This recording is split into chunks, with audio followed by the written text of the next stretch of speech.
प्रातः स्मरामि भवभीतिहरं सुरेशं गङ्गाधरं वृषभवाहनमम्बिकेशं खट्वाङ्गशूलवरदाभयहस्तमीशं संसाररोगहरमौषधमद्वितीयम् प्रातर्नमामि गिरिशं गिरिजार्धदेहं सर्गस्थितिप्रलयकारणमादिदेवं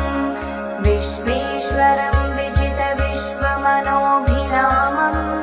संसाररोगहरमौषधमद्वितीयम्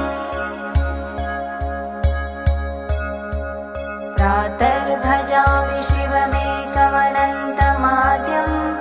वेदान्तवेद्यमनघं पुरुषं महान्तं नामादिभेदरहितं च विकारशून्यं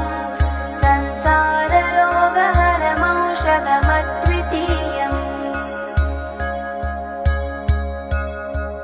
प्रातः समुत्थाय शिवं विचिन्त्य